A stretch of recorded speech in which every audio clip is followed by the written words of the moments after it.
What happens when the one who absorbs everything finally stops?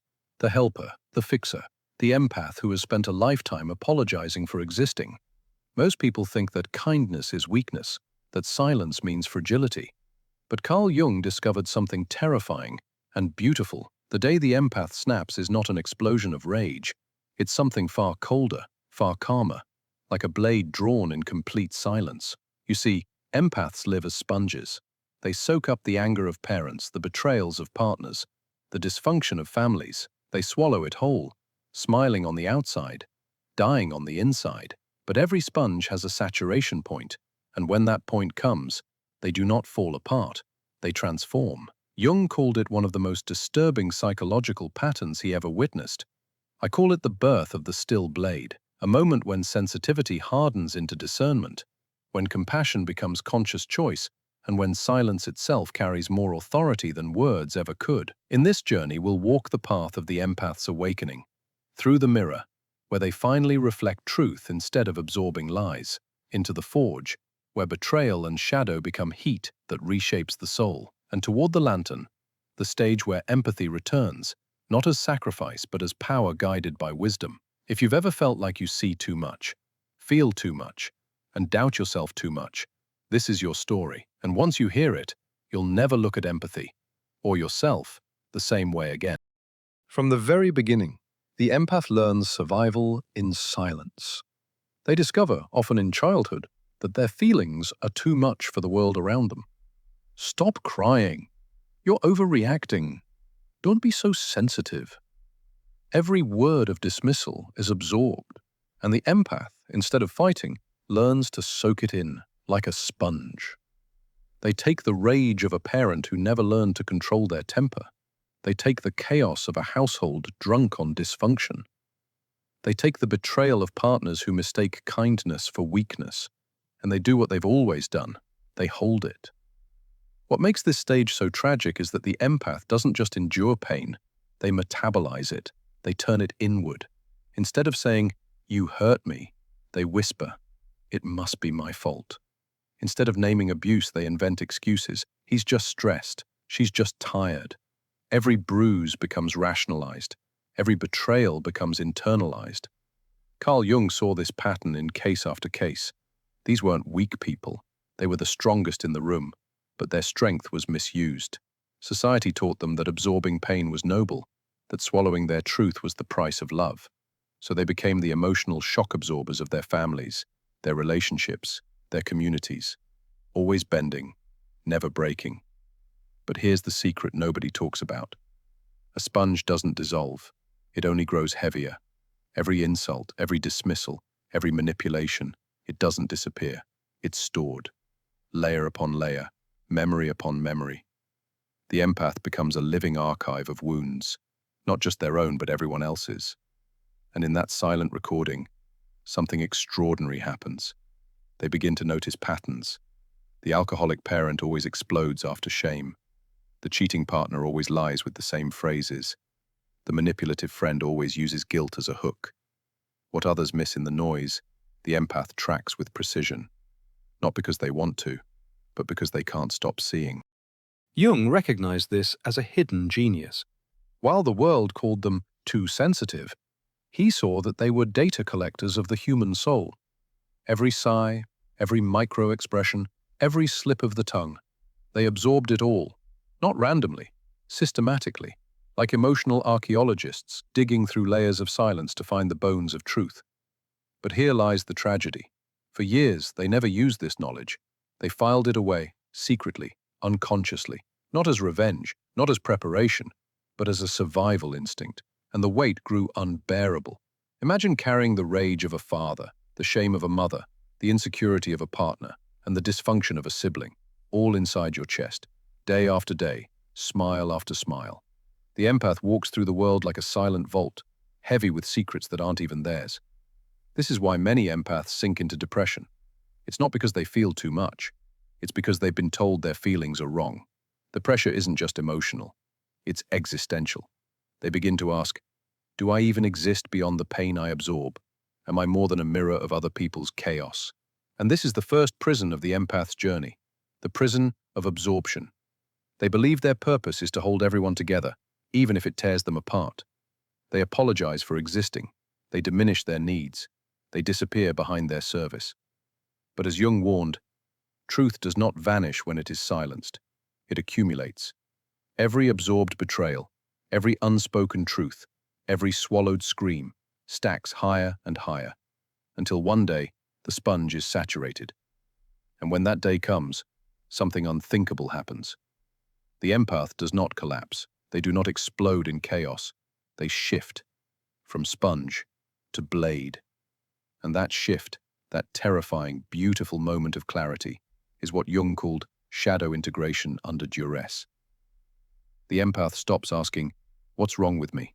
and starts whispering, "I see everything." What looks like fragility is often something else. Not weakness, not naivety, but observation. Observation sharpening into a blade. Carl Jung saw it again and again in his Zurich clinic.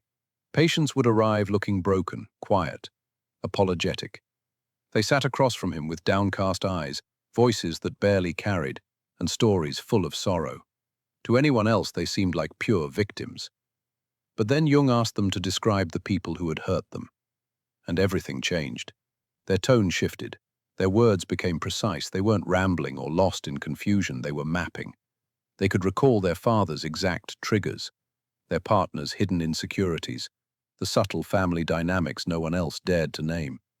It was as if they had been keeping records in silence, a secret archive, not just of events but of patterns, not just of pain but of how pain operated. Jung realized he wasn't looking at fragility. He was staring into the mind of a strategist. For empaths, survival had required more than endurance. It required study. Every cruel word, every manipulation, every small betrayal was not forgotten. It was catalogued. Not in a diary of grief, but in something more like a war room. Every detail arranged, every piece of data stored, not for vengeance, not yet, but waiting. This is what most people miss about empaths. When you live as a sponge, absorbing chaos, taking in every emotional current, you start to notice what others don't. The flicker in someone's eye before they lie, the pause before a burst of anger, the nervous laugh that hides contempt. While the world dismisses these signals, the empath collects them. Each one adds to the map. Each one sharpens awareness. Jung called it genius hiding in plain sight. Not creative genius, but what he called emotional archaeology. Digging beneath the surface, unearthing truths that others buried, even from themselves. He tested it. He invited colleagues into the room without introductions. Within minutes, these supposedly fragile patients could identify childhood wounds, relationship struggles, even professional insecurities. Their accuracy rate was staggering, above 95%. This wasn't mysticism. This wasn't psychic power. It was attention. Pure, focused attention. What society mocked as too sensitive was actually advanced pattern recognition. What families dismissed as being paranoid was refined observation. And what abusers feared most was that one day, the empath might finally believe what they saw. But here lies the tragedy. Society taught them to doubt this gift. Every time they voiced a perception, they were told, "You're imagining it. You're overreacting. Stop being so dramatic." So they silenced themselves. They stopped speaking, but they never stopped seeing. The mirror was always there, reflecting truth. The records kept growing. The strategist stayed hidden, sharpening in the dark. This is why Jung's notes shook in his hands. He realized he wasn't just treating wounded souls. He was sitting across from hidden tacticians, people whose entire lives had been training grounds for psychological precision. Empaths were not weak. They were watchful. They were becoming something others could neither see nor control. This is the second phase of the empath's journey. The mirror does not just reflect wounds anymore. It begins to expose patterns. It begins to reveal truth with an edge, and predators can feel it. Even if nothing is said aloud, they sense something dangerous. They sense that their tactics are being noticed, catalogued, stored. What looks like silence is not emptiness. It is strategy. What looks like fragility is the blade being sharpened. So if you've ever been told you're too sensitive, remember this. It is not because you are weak. It is because you are dangerous. Your perception unsettles people who live by deception. They mistake your silence for submission. But your silence is record-keeping. Your silence is sharpening. And one day, when the betrayal comes, when the sponge finally reaches saturation, that strategist in hiding will step forward, not with rage, but with clarity, not with chaos, but with a blade of truth. Every sponge has a limit. Every empath has a point where absorption becomes impossible. And Jung discovered the trigger was almost always the same: betrayal. Not just any betrayal. Not the everyday disappointments we all face, but betrayal from the person they trusted most, the partner they defended, the parent they protected, the friend they forgave again and again. That was the breaking point. For years, these empaths had carried the weight of others' chaos. They silenced their intuition. They told themselves they were imagining things. They absorbed pain so others wouldn't have to. But betrayal cuts differently, because it doesn't just wound the heart. It shatters the story the empath told themselves. That person would never hurt me. And when the story breaks, the sponge snaps. Jung documented it with a sense of awe and fear. He had expected collapse, tears, rage, chaos. That's what the abuser expected too. They were ready for drama, for screaming, for emotional explosions they could dismiss as overreactions. But what happened instead chilled Jung to his core. The empath became calm, unnaturally calm. In that silence, something shifted. It was as if two parts of the self finally met: the emotional intelligence that felt everything, and the analytical genius that had been recording everything.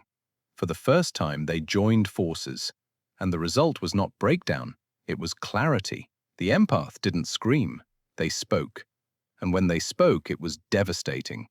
They listed every lie, every manipulation, every hidden cruelty. Not with venom, with precision. Like a surgeon identifying diseased tissue. Like a strategist laying out every failed move in a game already lost. The abuser, once confident, once dominant, was stripped bare, exposed, helpless. This moment, Jung wrote, was not revenge, it was integration. The empath wasn't destroying someone. They were reclaiming themselves. They were acknowledging, I saw it all along. I knew the truth, I just chose silence. And now, silence is no longer my prison, it is my weapon. Jung called this moment the clarity event. The instant when the sponge, long saturated, could absorb no more, and instead of bursting in chaos, it hardened into something new, a still blade. The metaphor is critical. This isn't a wild sword swinging in anger. It is the blade that remains steady, unshaken, impossible to bend. The empath doesn't chase revenge. They don't waste energy proving themselves. They simply reveal the truth, and the truth, once revealed, cannot be denied. Think of the power here. Most people live in stories they tell themselves, stories of loyalty, love, obligation. But the awakened empath sees beneath the story, and when betrayal tears the mask away, they stop cushioning the blow. They hold up the mirror and say, without rage, without apology, this is who you are, and I will no longer carry it for you. It is here that the forge enters. Betrayal is the fire, pain is the heat, and the empath, once soft, begins to harden. The denied shadow, intuition, intelligence, strength, melts into the light, and from the flames emerges something new. Not a sponge, not prey, but a forged self. This is why Jung considered it terrifying, because the transformation was permanent. Once the sponge snaps, it does not return. The clarity cannot be unseen. The blade cannot go back into the fire. The empath walks away not broken, but remade, and everyone around them feels it, the calm, the authority, the weight of someone who cannot be deceived again. So if you've ever felt yourself absorbing too much, forgiving too often, apologizing just to keep peace, know this: there is a limit. And when it comes, it will not be chaos that emerges. It will be clarity. It will be the moment your silence turns into authority. The betrayal trigger is not the end of you. It is the beginning. The sword is not forged in noise. It is forged in silence. When the empath snaps, when betrayal delivers its final cut, something extraordinary begins. The fire of pain becomes the forge, and in that fire, The shadow steps forward. For years, the empath had denied it. The sharp perception, the unshakable intuition, the strength that refused to bend. They were told these were flaws. You're too suspicious. You're too emotional. You're too much. So they buried them. They denied their own truth to survive. They learned to play small, to please, to stay quiet. But when betrayal comes, denial burns away. The very traits they had hidden become the materials of the sword. Jung described it with awe. He saw patients stop apologizing. He saw them reclaim their intuition as intelligence, not weakness.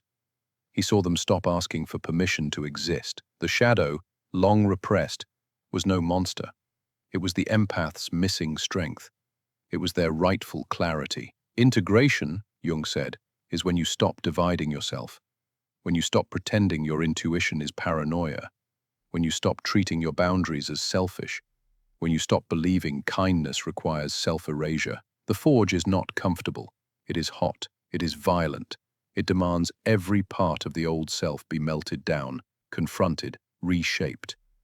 But from that heat, something new emerges, something permanent. Jung noticed that after this transformation, empaths never returned to who they were before. They didn't slide back into people-pleasing. They didn't apologize for their silence.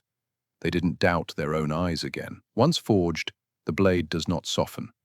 They became selectively empathetic, still deeply caring, but not for everyone. No longer a sponge absorbing chaos from anyone who demanded it. Now, a sword, sharp enough to cut away what no longer belonged. This is where the empath's power changes shape. Before, their compassion was limitless, unguarded, unfiltered. Anyone could drain it. Anyone could abuse it. Now compassion becomes conscious. It flows only where it is deserved. It protects as much as it heals. That is the gift of integration. Not losing empathy, but refining it. Not becoming cold, but becoming precise. The forge is also where the shadow is redeemed. Because the shadow is not evil, it is simply the self we were told to reject. For the empath, that shadow holds anger, strength, authority, and once integrated, these qualities don't make them cruel, they make them whole. Picture the transformation. A sponge, once soaked and collapsing under weight, passes through fire. From the flames comes steel, still capable of reflecting light, but now unbreakable. This is why Jung called it terrifying. Because manipulators cannot control a forged empath. They sense the difference immediately. The softness is still there, but beneath it lies steel, and steel does not bend to lies.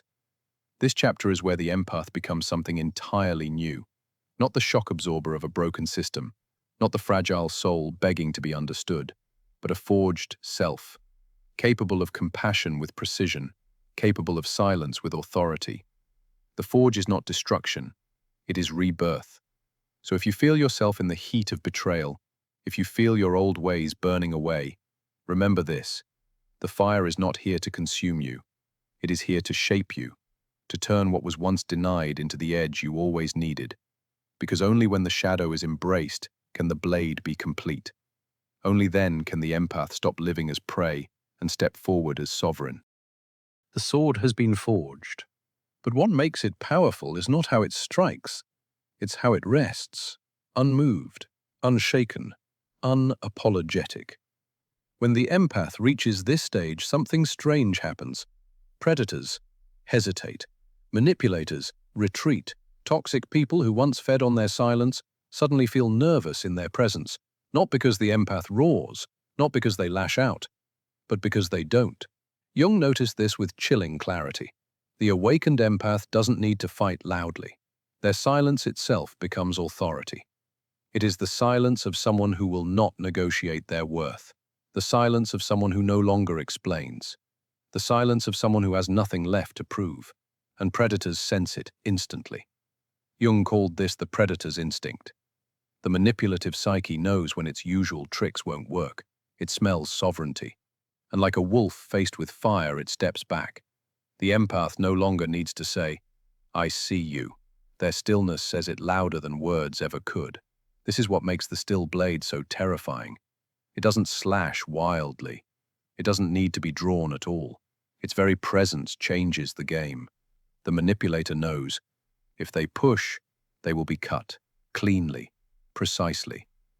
So they don't push. Think about the difference. Before, the empath absorbed everything, explaining, apologizing, trying to keep the peace.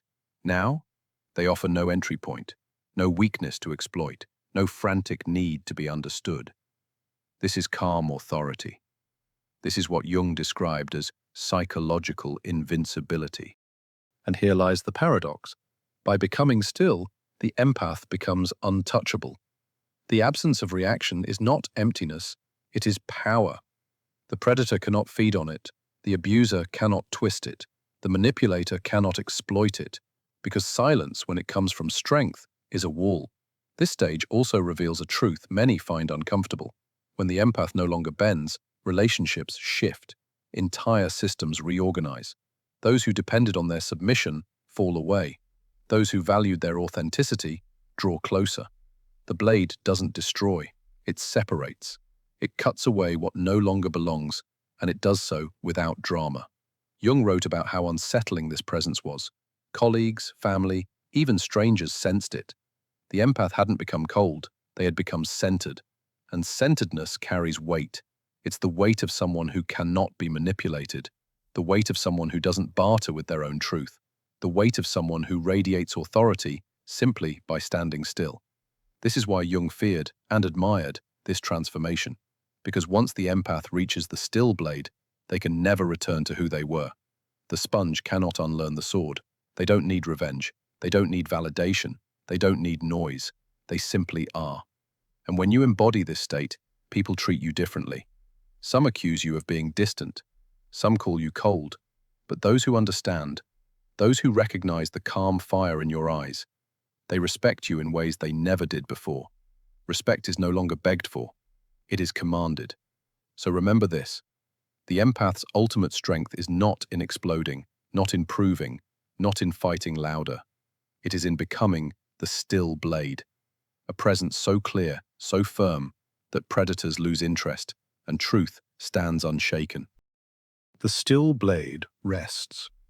It doesn't swing, it doesn't shout, but when it stands, it reflects. Jung saw something extraordinary in his awakened empaths. They didn't need to confront dysfunction head-on. They didn't need to argue, prove, or fight. Their very presence became a mirror. And what happens when someone is finally forced to see themselves clearly? The truth burns. Families cracked under the weight of that reflection. A parent who always dumped their rage on the empath suddenly looked small, exposed. A manipulative sibling found their games collapsing. A partner who thrived on guilt saw their tactics evaporate in the silence. Not because the empath called them out, but because the empath stopped playing. Jung called this the empath's mirror effect. It's the moment dysfunction is no longer cushioned, no longer absorbed, no longer excused. The sponge that once soaked up chaos is gone. Now there is only the sword, still, sharp, reflecting back reality without distortion. And here's the unsettling truth. Toxic people cannot stand in front of a mirror like that. They squirm, they retreat, they attack, because for the first time, their shadows are undeniable. But something else happens too. Healthy people grow. The authentic ones, the ones who genuinely care, find strength in that mirror. They see their own flaws and instead of running, they evolve. The awakened empath doesn't just cut away dysfunction. They invite transformation. Not through lectures, not through persuasion, but through the raw, unavoidable presence of truth. This is why Jung described these cases as terrifying and beautiful. Terrifying because predators lose their grip. Beautiful because authenticity finally has space to breathe. The empath doesn't become a destroyer, they become a revealer. Think of it like this. Every manipulator depends on distortion. Gaslighting, denial, excuses. Fog machines to hide reality. The empath's mirror cuts through the fog. Clean, cold, undeniable. You can't gaslight someone who no longer doubts their own perception. You can't manipulate someone who trusts their intuition completely. And you can't hide from someone who reflects your truth back to you, silently. This is why the awakened empath feels magnetic. People sense it immediately. Some feel safe. Some feel exposed. But no one feels neutral. Because the mirror doesn't lie. It simply stands. And in its reflection, everyone must choose, face themselves, or flee. For the empath, this is liberation. They no longer spend sleepless nights rehearsing explanations. They no longer apologize for seeing what others deny. They simply let the mirror do the work. And in that reflection, their relationships reorganize. Abusers fall away. Manipulators vanish. Authentic connections, those rooted in mutual respect, finally emerge. Jung wrote, "The awakened empath does not destroy. Their silence dismantles. Because silence, when paired with truth, is unshakable. It turns the empath's very existence into a revolution." So if you've ever felt too sensitive, too observant, too aware of the shadows in others, remember this. Those observations are not weakness. They are your mirror. And when you stop denying it, you don't just change yourself. You change the room you walk into. The sword has been forged. The mirror has revealed. But Jung noticed something even more profound followed. The awakened empath didn't stay hidden in silence. They began to shine, not with noise, not with spectacle, but with a light that guided others. The sword became a lantern. For years, these empaths had poured themselves out for everyone. They gave endlessly, recklessly, until nothing remained. But after their transformation, something radical shifted. They no longer served from self-betrayal. They served from choice. Jung called them balanced warriors. They were still gentle, gentle with the deserving. But with the manipulative, with the predatory, they were immovable. This dual nature confused people. How can someone be so kind, yet so unyielding? How can someone radiate warmth to one person and icy silence to another? The answer is simple. They had learned the art of discernment. The lantern doesn't light up every path. It chooses where to shine. The awakened empath became selectively generous. They no longer apologized for conserving energy. They no longer explained why they pulled away from toxicity. They simply lit the way for those ready to walk beside them. And here lies the beauty. Their presence began to heal, not by rescuing but by modeling. Other empaths watching them thought, "Wait, I don't have to absorb everything. I can choose. I can protect myself and still love deeply." The lantern doesn't just guide, it awakens other lanterns. But Jung also saw the danger. He warned, "This light can only remain pure if it is anchored in ethics. Because the same precision that can heal can also harm. An empath who integrates their shadow without moral grounding risks turning their gift into manipulation."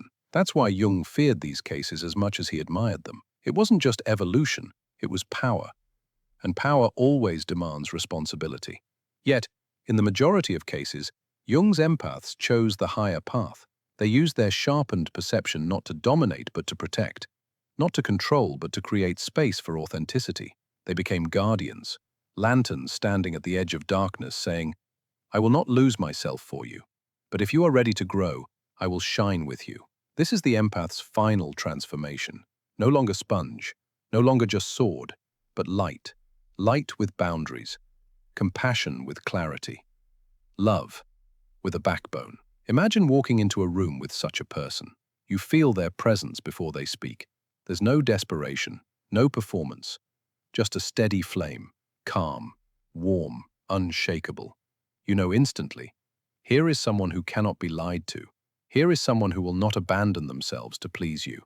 Here is someone who embodies Jung's vision of individuation, a whole human being.